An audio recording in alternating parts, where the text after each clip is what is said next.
So welcome. Thanks a lot. I'm really excited to talk with you all. So this is my work on American persimmon. And so how you can got that from my intro a little bit. My work is looking at the interaction between humans and landscapes and the long-term implications of those interactions. And generally we think of organisms as adapting to their environment. However, the niche construction theory argues that organisms don't just adapt to their environment. They also often adapt their environment to maximize their own resource acquisitions. And so fire-resistant pines are a great example of this, right? Not only are they adapted to fire-prone environments, but they create fire-prone environments. They drop super flammable resins and needles in ways to increase the frequency of fire, thus maximizing their acquisition of the resources in the environment and that of their offspring. And so what's really fascinating is when thinking about these interactions between humans and landscapes, domestication has, of course, been a huge theme in that. And Smith, who's an archaeologist at the Smithsonian, actually was looking at this theory of niche construction by Smee et al. And he sort of be like, you know what? Humans are organisms that adapt to environments, but they also work to alter their environments. And so he proposed what he called the cultural niche construction theory. This idea that initial domestication was in fact due to human alteration of their environment to enhance their resource management and extraction. And so we alter our landscape in order to maximize our resource. And what this does is it creates this new adaptive landscape, altering the pressures on the organisms that share this landscape with us. And so when looked at from this historical ecology perspective, the landscape then becomes this place of interaction where these past events then get inscribed on the landscape. And sometimes it's challenging for us to see this, but they're known as legacies, these long-term impacts of human landscape interactions. And what's really fascinating is the question of how long legacies can linger in the landscape, especially once the initial management pressures end. That would then release some of these selective pressures on the organism. So when we're talking about these legacies, how long do they last and how do we identify them are really fascinating questions that sort of draw me in. And so examples of legacies in the landscape are actually pretty common throughout the world. So this is, I always forget how to pronounce this name. I'm really terrible with French. But this is an old growth forest in central France. It was believed to be the last old growth primeval forest of Europe that had believed to never have been cut until researchers in the mid-aughts discovered that in fact there was over 200 Roman settlements scattered throughout the forest, this old growth uncut forest. And despite the fact that these areas were abandoned in the 4th century by the Romans, we still see a really significant difference in species composition of organisms as we move from a settlement and out into the forest outside of those settlements. And this is because the agricultural activities of these settlements led to changes in the soil characteristics, which led to changes in species richness and species composition. And it's still present in the forest centuries later. Similarly, in Kenya, there's this really fascinating paper showing how Neolithic pastoralists about 3,000 years ago had been moving their herds around Kenya. Now, as with most of us, if you ever go camping in the same spot, you like to, if you're hiking out, you generally try to find the same camp spot you found before, if it was a good one, right? Place to find water, a place that's relatively level. And pastoralists would have done the same thing, found a place that was a good place to tie up their animals for a while. And we can see in satellite on the right there, as you see these sort of green spots there indicated by the arrows, those are old pastoral spots, these camping spots where they would stay. And what happened is, what do you do when animals are penned up to in an area? What do those animals do? Well, they eat and they poop. And if you look at the soil in the image below that, you can actually see in the soil profile, you can see this layer of degraded dung. And what that does is it increases the nitrogen content of the soils as they poop and urinate all over the ground, and alters the species, the composition of the organism, create this fertility hotspot because of the increased nitrogen in the soil. So on the left, you can actually see these pastoralist spots are indicated by the filled circles and squares there, showing that increased nitrogen 15. Even after 3,000 years, it's still altering the species composition of the plants that are in these areas. And so my own research, for my PhD in Belize, I was looking at what I call the ancient Maya garden forest. So the Maya would, in the residential areas, would build gardens around their homes that were tree dominated, trees used for a variety of things, from food to spiritual practices and tool use and resins, medicinal, things like that.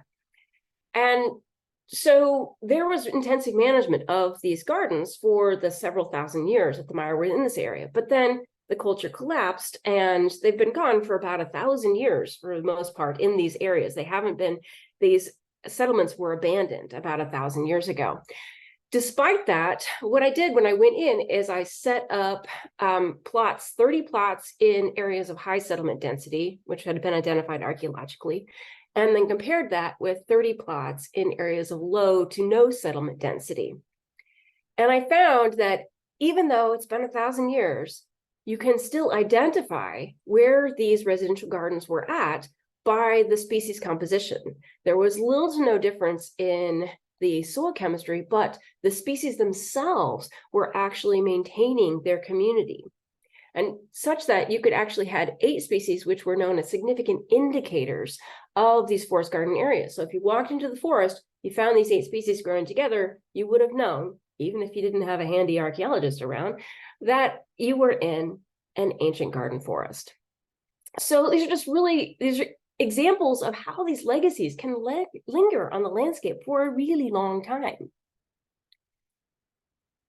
And so coming back to this idea of niche construction theory and thinking about these past events inscribed on the landscape, I started to wonder, well, these are all what these previous examples have all been looking at this from the community perspective, but can we actually identify such a legacy in the biology of a historically managed species, a specific species? And by historically managed, a species that at one time had intensive management of it, but has since been released from management, either by abandoned by the culture, or the culture crashed, or whatever. And so the species that is the focus of this project is American persimmon. And you're probably familiar with the species. It is a native fruit tree found throughout the southeastern United States. It's in the Ebenaceae, and if you ever had the fruit, they're quite delicious. And I first floated this idea, the theoretical background of this idea, in a paper in 2014. But for a variety of reasons, other projects I was working on, etc., I haven't really been able to focus on it till the last few years. And part of that is because I've been lucky enough to have herds of undergrads to help me out. So this is my current crew of students in my lab helping me out with this project. And it has actually been pretty great. I've been able to bring a lot of students into the lab to really carve into these questions, ask, they're great for me to bang ideas off and to have them ask me questions. And it's been pretty rewarding and a lot of fun, but it's also been, goes a little bit slow, but it's fun. Okay, so Diosporos in the Greek means food of the gods. And if you ever have the fruit, you'll know what I mean. They're super luscious and sweet, and they kind of taste like spiced custard, I think. But they are mentioned multiple times by early European explorers, but it's not like they're the first ones that discovered it. The Native Americans, we have records that they had extensive use and management of the species for centuries before Europeans arrived. We have extensive archaeobotanical remains. In the late Archaic, they were the most ubiquitous fruit crop and hugely important in the Mississippian period.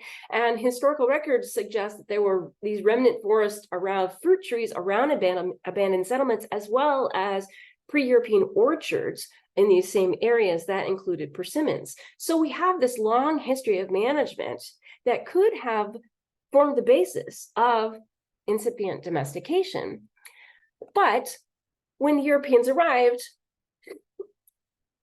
generally Native American populations crashed, and now the species is pretty much forgotten. There hasn't been hardly any work done on this species. Once I started digging around, I discovered it was kind of a forgotten species by biologists as well.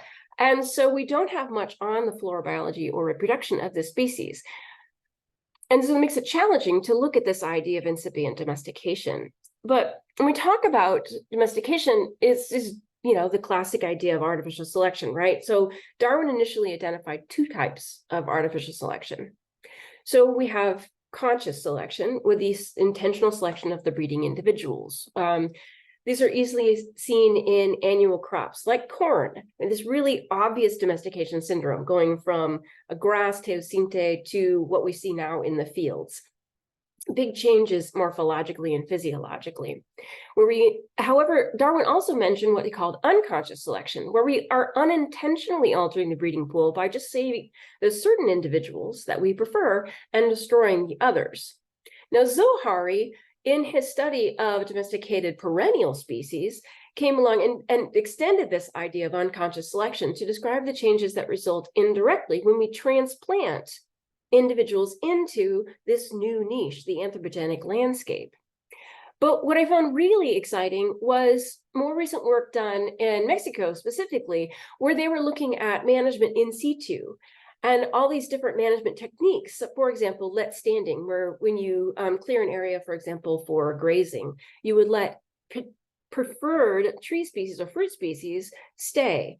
You would also encourage the growing of preferred individuals. If they had fruit that you liked, you would then, perhaps prevent competition or remove pathogens, and thus protecting them, as well as we have what's called systematic gathering. If you've ever eaten a particularly delicious piece of fruit and been like, oh, I'm going to plant this seed and grow another one because that one was great. And so just gathering seeds from those individuals and planting those of the ones that you like would increase their presence in the breeding population.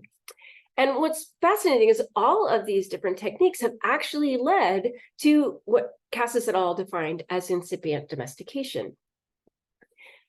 And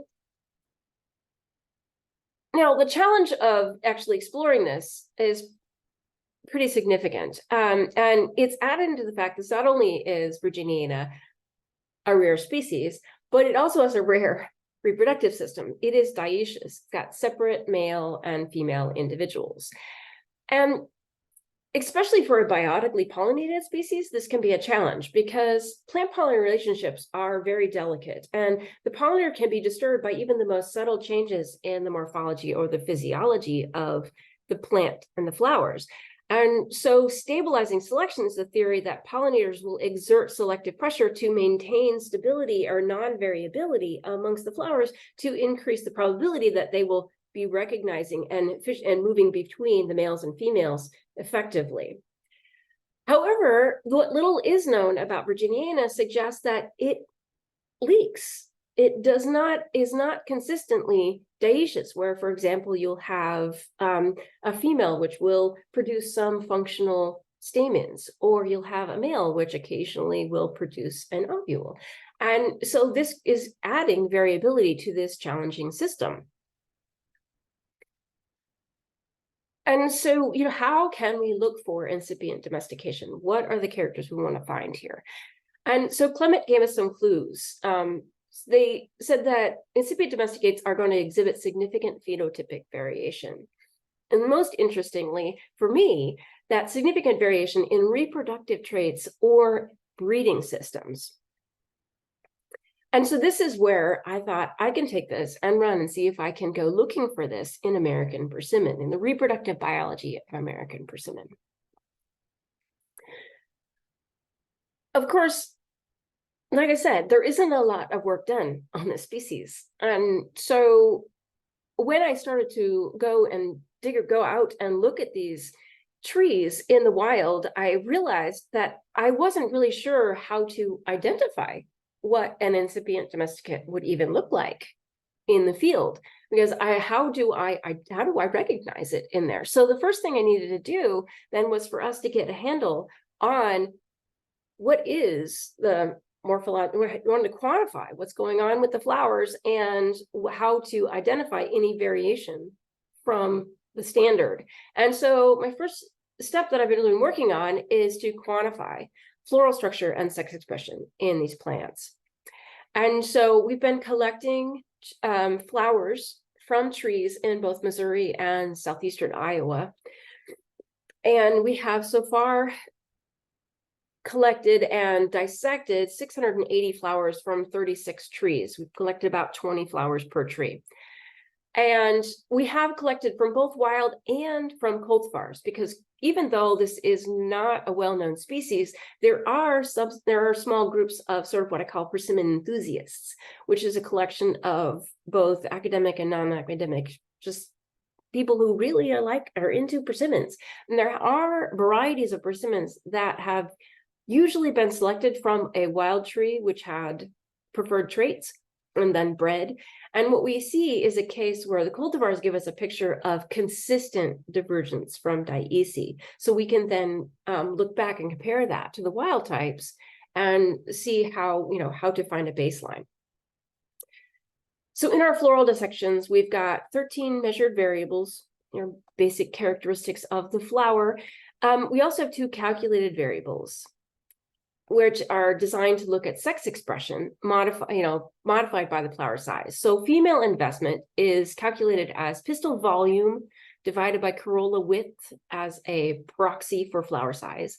And then male investment is stamens and staminodes and anther lengths, then standardized to 1 standard deviation. And then we divide that by corolla width, again, as a proxy for flower size.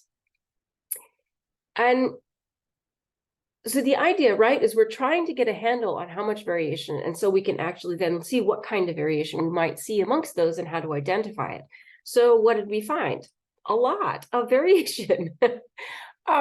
It's actually really surprising. Again, this is a biotically pollinated species, and so we didn't expect that there would be this much variability both within and between our 4 groups, which we divided our groups by both wild and cultivated. So we have the male wild in blue, the male cultivar in green, female wild in red, and the female cultivar in black. And so this is an analysis of multivariate homogeneity. So basically what it's looking at is each one of those polygons represents the variation within one of those groups. And that's calculated by looking at the dispersal from the centroid of the polygon to get a handle on how much variation is found within a group. And we see that from post hoc Tukey tests, we found that the male cultivars were by far the most variable, and then the female cultivars were also more variable. So cultivars are more variable than wild, and the males are more variable than the females. Now, one interesting thing you can see from this figure is on that first axis of the principal coordinates analysis, is you can see that first axis pretty strongly corresponds to sex. And so I thought, okay, I wonder how much of this is related to variation around sex versus what I am calling advertising traits.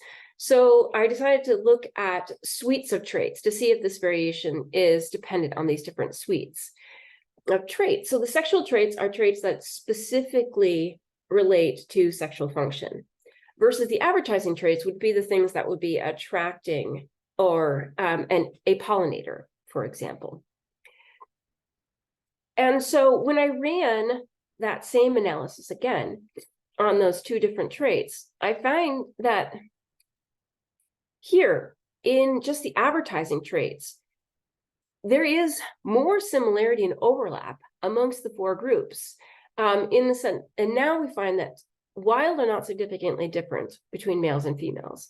Cultivars are not significantly different, but all other comparisons are highly significant.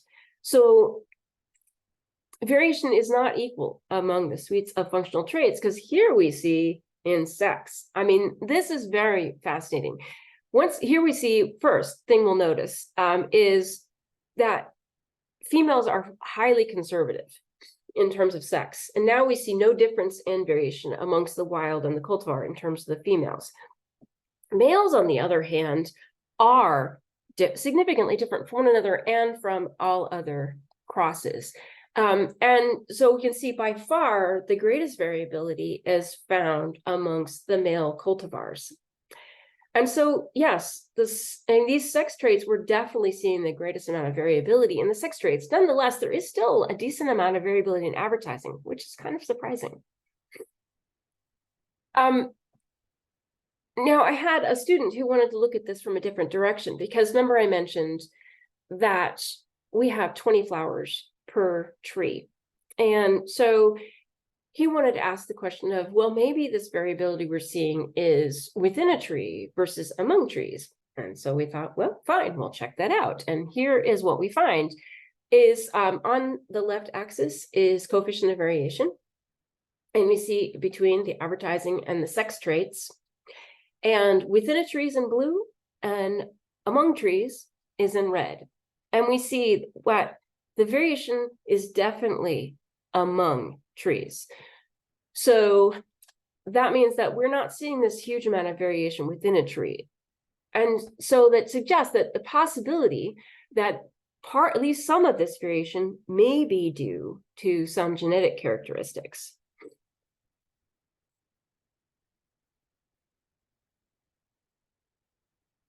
And now, if we're just looking at sex expression in terms of, in this case, of looking at whether we are diverging from dioecious, we expect that there should be some kind of trade-off, right?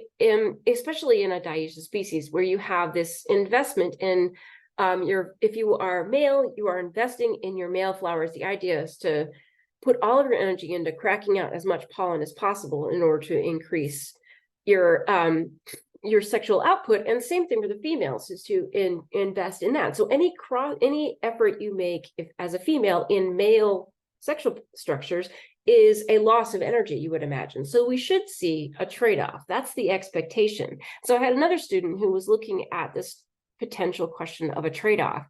And we had some really fascinating results from this question as well. And so what you can see is the female cultivars are in red, male cultivars are in green, female wild is in teal, and the male wild is in purple. So first thing you see is that for the wild types in red and, in teal and in purple, there isn't a significant trade-off. You can see relative male investment on the x-axis, relative female investment on the y-axis. So you would expect, as you increase the amount of female investment, you should see less male and vice versa. But in the wild females, as we increase the amount of male investment, there seems to be no change actually in female investment. And there's actually a slight non-significant increase in female investment. Whereas for the relative male investment in the male wild, there is a ton of variability, surprisingly, in male investment, but they have so little female investment that there's not a trade-off there either. But in the cultivars, this is where we find this really fascinating response. In the female cultivars, there doesn't seem to be hardly any change whatsoever in their male investment. But we do see that they are just getting more female, even though they're keeping relatively the same amount of male structures, the staminodes. Whereas with the male cultivars, this is finally where we actually see evidence of a trade-off. In the male cultivars, in green, we finally see where there's increased female investment leading to decreased male investment.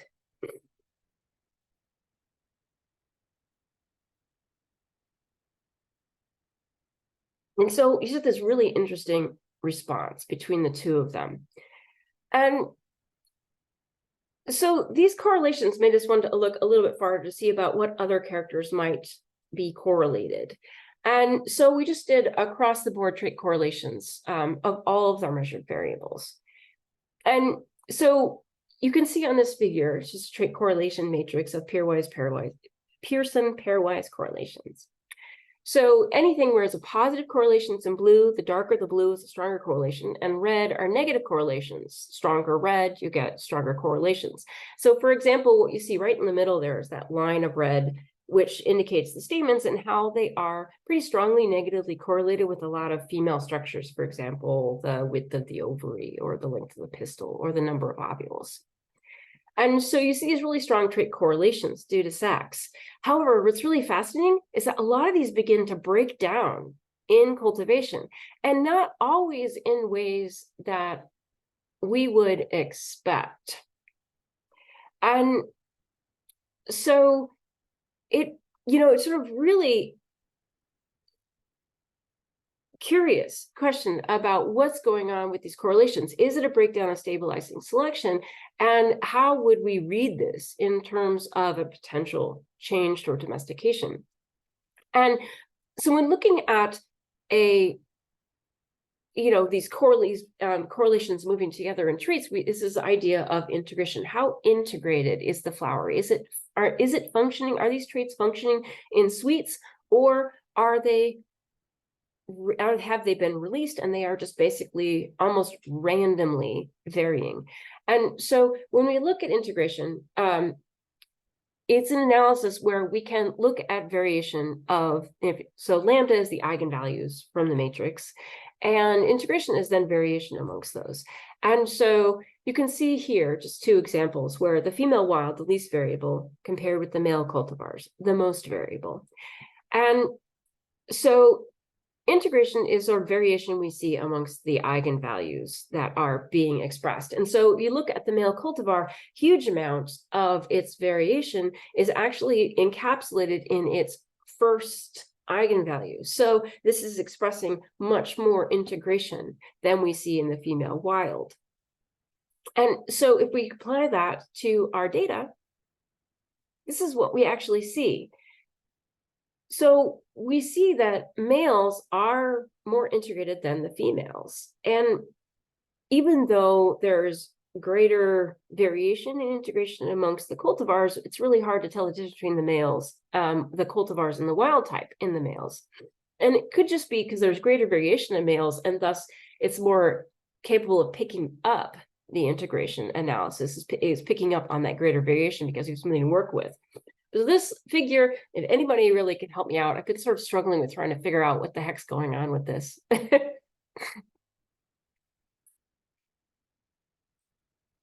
But we have actually started a new project, a follow-up on this, to sort of look at that question of whether there is a genetic component to this question and how can we assess that. So we've started a project where we're investigating the molecular basis of floral variability by looking at gene expression in these flowers. So we're taking the flowers, we are doing the dissections, and then we're extracting male and female structures and from them and doing RNA extraction on those to look at actual gene expression, to see how gene expression correlates with the measured variables that we have in our flowers, to see if we can get a stronger handle on how much of the variation we're seeing in our measured variables is due to gene expression versus potential epigenetic or environmental pressures.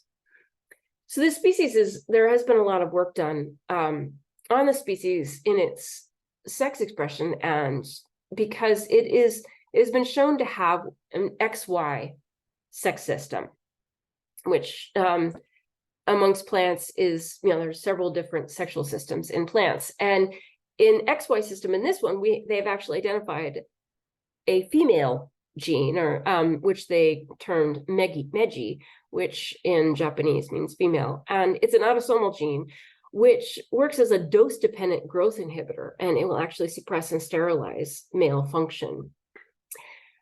And there is something called oji, which means male, which is in fact a Y-encoded sex-determinant pseudogene. It was actually produced by a duplication event and a reversal. And what oji does is it actually leads to the production of small RNAs, which go out and suppress meji, thus releasing male function. And so this is generally how males and females are created in persimmon. However, there's other work showing that there is also rarely been found a case of these the presence of these sign elements, these little nuclear elements that basically little jumping genes, which can move between different areas of the genome and reinsert themselves. And they get inserted in OG, and then we can have a Y chromosome tree, which then silences OG, then looking female. And so this is an epigenetic sex expression. So there's a lot of complicated things going on, but this is what we're working on right now. And so I don't have any data for you, but that's kind of what we're fighting with right now and having a little fun with. Okay, you are probably like, there was a lot there. So just to settle this down, why am I doing this? Well, this is a really fascinating case study, I think, on the effects of ancient cultural selection. It really looks at plant evolution and plant ecology from this historical ecology framework, considering humans within the system rather than outside of the system.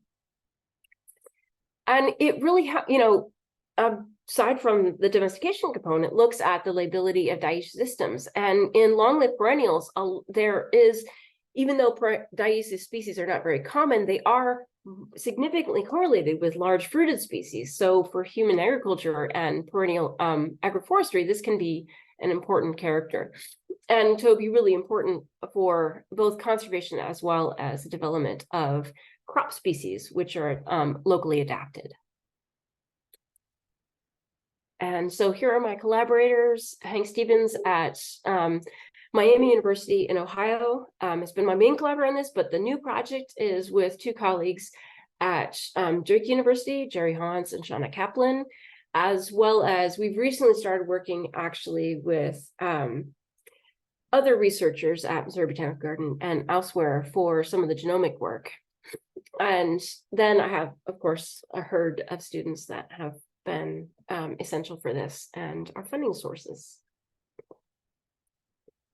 Thank you.